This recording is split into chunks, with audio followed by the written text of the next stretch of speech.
underappreciated deck guy. Now, is he still playing? He just started playing again. Well, that's exciting. He is in Seattle, and he's a park ranger. Interesting. So if you're in the Seattle area and you know Jacob Janoska, that guy's a heavy hitter. Now, hopefully he'll be making an appearance. Like, even if he doesn't play at Worlds, or not Worlds, in Seattle. Yeah.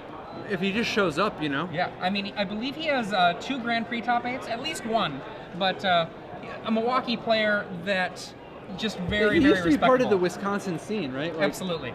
In fact, the Milwaukee Magic scene entirely was because of Jacob Janoska. Wow. Like, he was the person that made the Milwaukee Magic scene happen. So Dan Jordan, who we saw earlier playing Rug Pod, leads off with the Copperline Gorge. He's against Mike Cox playing Blue White Delver. I don't know, but I believe is his list pretty straightforward. I mean, he has Geist of St. Traft, not Blade Splicer, but for the most part, it's you know, nothing really new to see here. You know, he's the bad guy. He is the enemy. It's traditional, right there. 21 lands. 3 Geist is a little interesting because often you'd see 4 Geist from these versions of these decks. So you got to cut somewhere sometimes. Right? What makes me a little sad is no Augur of Bolas. No, I'm telling you, I think that Augur of Bolas. The first thing I'm working on when I play Standard is Augur of Bolas in control decks. That guy is so good. And Dan Jordan, we saw earlier in round 3 defeat Josh Cho. Augur of Bolas is like a better Court Hussar. That's bold. That's bold.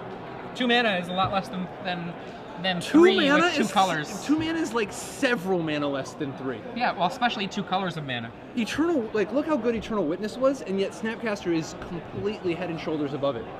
2 is so much less than 3.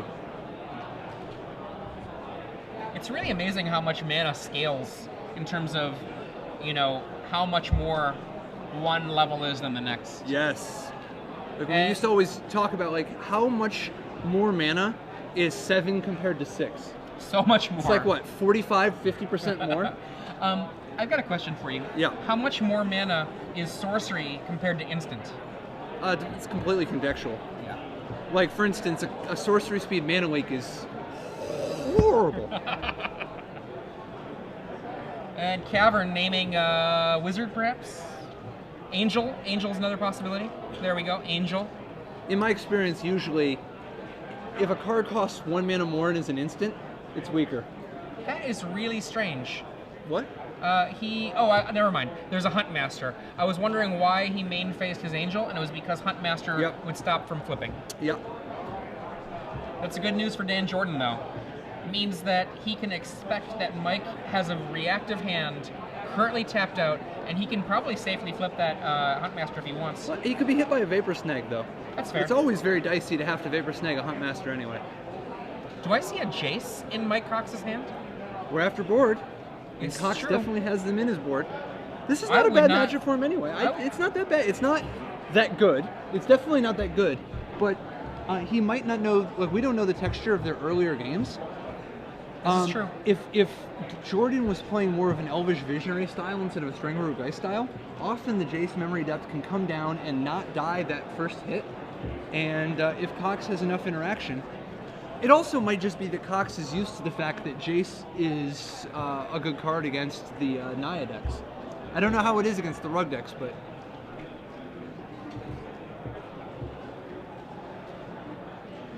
Jace has a come-at-me quality that's reminiscent of Gideon. Oh, boy.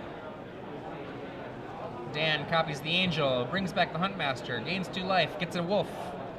Oh. Is he gonna Arc Trail, maybe? Arc Trail, there it is. Clear the table.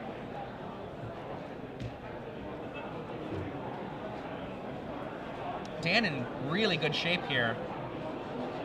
Very few cards for Mike Cox to use to pull out of this. Yeah, one of the problems with these tempo decks, it's very, like, a lot, particularly the blue-white ones, they don't really have anything for when they're losing. They're just sort of like, well, hopefully we're just winning the whole game.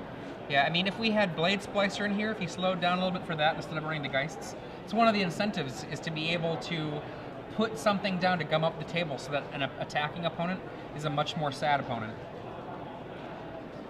And... wow, he's got negate? 5 mana. Jace. Not the greatest Jace. Is this going to be 5 mana, draw a card, gain 5 life? It's possible it's gained 6 life.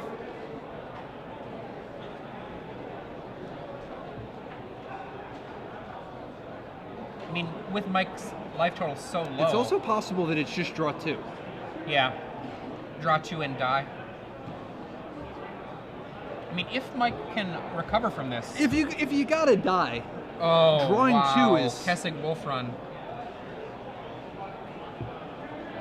Boom. That's 6, 8, 10. I think something was coming at Jace though. And then the death. There it is, so it's 10. And the kill. Dan Jordan, not distracted by Jace. Pay no attention to the planeswalker with the hood. 2-1 victory for Dan Jordan. Dan Jordan doing really well on the camera today. Every time that he's been on the camera, he's just totally taken it down. So, good on him. Dude, Dan Jordan, very strong player. It's interesting. He's one of the people who I kind of imagine that in the next year or two, we're going to end up like